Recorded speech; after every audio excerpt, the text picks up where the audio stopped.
That's the first thing to understand. That there is no one to guide you, no one to tell you that you are progressing, no one to tell you that or encourage you.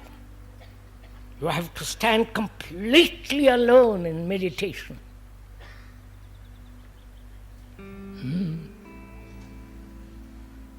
You understand what it means?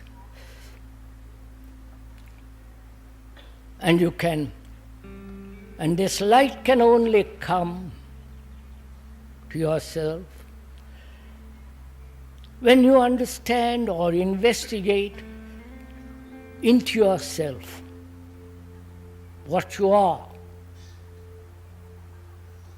That is self-awareness, to know what you are, not according to psychologists, not according to some philosophers, not according to the speaker, but to know, to be aware of your own nature, of your own structure, of your own thinking, feeling.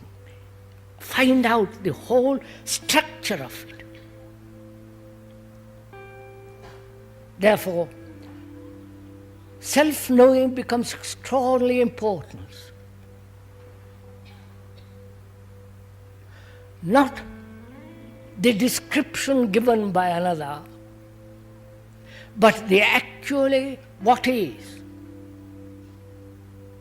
what you are. Not what you think you are, or what you think you should be, but what actually is going on. You know how difficult that is? Have you ever tried it?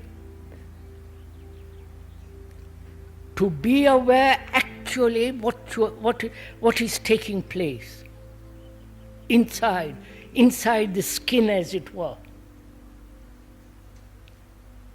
Because we observe through the knowledge of the past,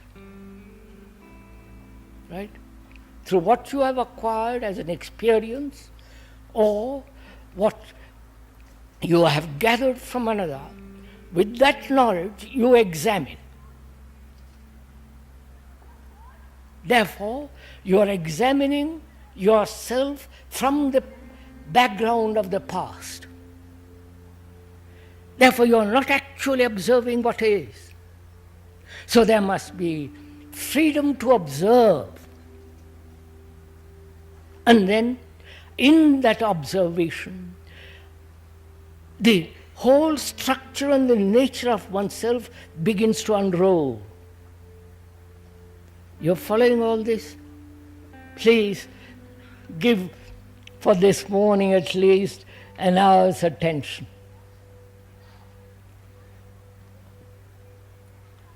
Because very few people will tell you all this.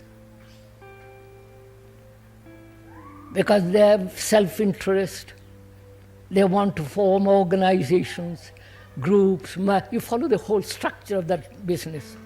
So please, if you don't mind, give your complete attention to what is being said.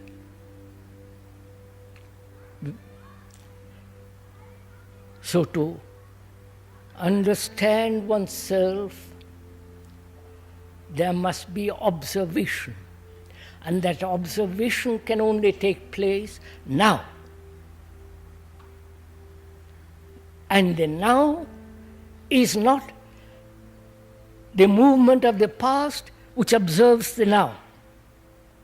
See the difference?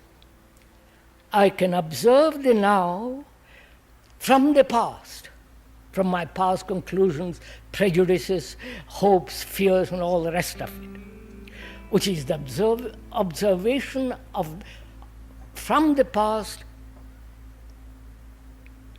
of the present, and think I am observing the now. But the observation of the now can only take place when there is no observer who is the past. You understand this? So observation of the now becomes extraordinarily important. Which, as we said the other day, the movement of the past meeting the present must end there. That is the now.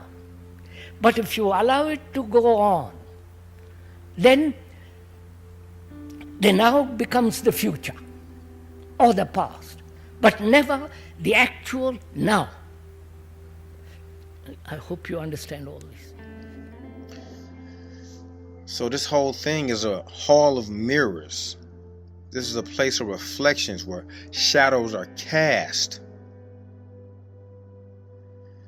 The true light, you wouldn't be able to perceive. It's invisible. We only see this physical light in a certain wavelength within the spectrum of frequencies that we can even register with our eyes. And that light has to bounce off something. Those photons have to bounce off and then come back into our eyes through our retina, optic nerve, suprachiasmatic nucleus, back to the pineal gland, back to the visual cortex, and the occipital lobe. So that's a long process, right? So basically, we're living after the fact, right? And so that's a process. It's a lag effect.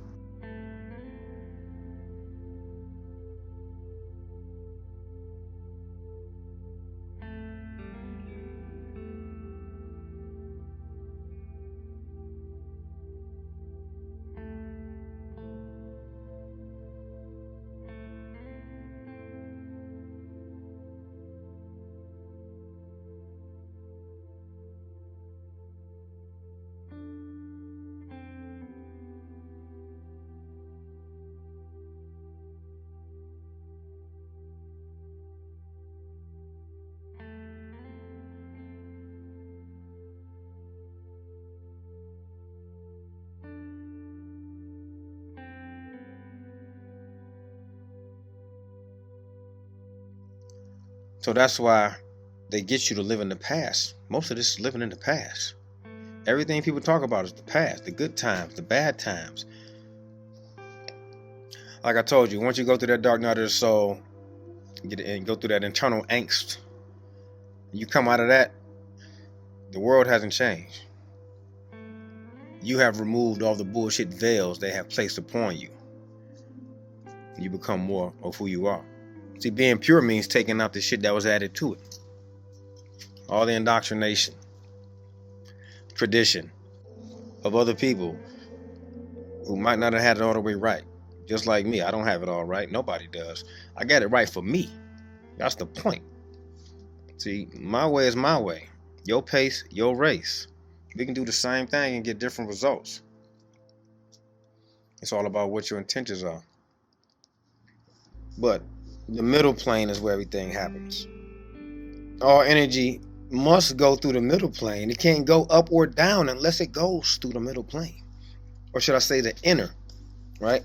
That has to be imbued in everything before any transaction of energy exchange can even take place. Just know. Everything must pass the middle. Have you ever seen a pendulum swing like this? Have you ever seen it stay on one side? No, it comes back down to this side too. So you got the core, right? The center.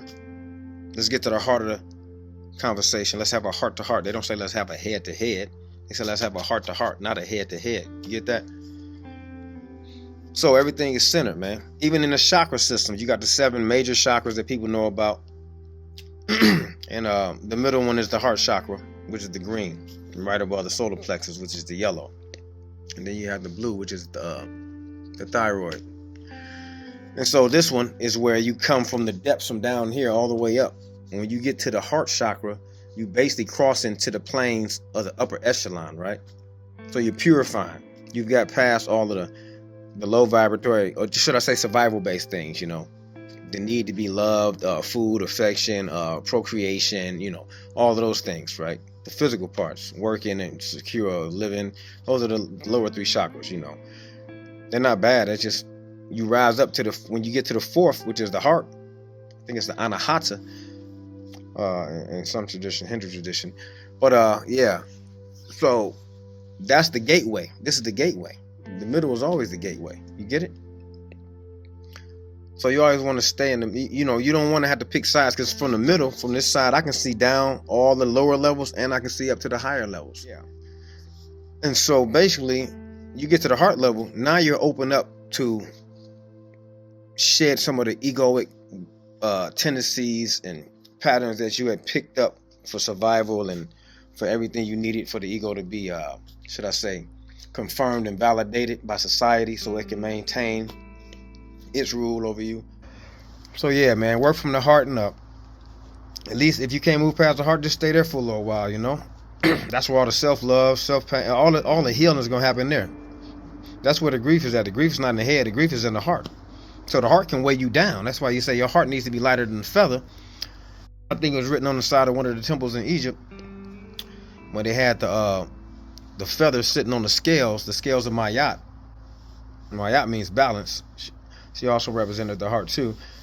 And they said if the heart is lighter than the feather, then of course you can go past the hounds of hell or whatever and, ascend. So yeah, so the grief and all of that and the pain and the loss and, the the doubt and all of that, it's in the head, but it's also centered in the heart. And the heart sends that up to the head, and the head reproduces that reality for you, whether it's pain, depression, love, joy, exhilaration. That's all from the heart.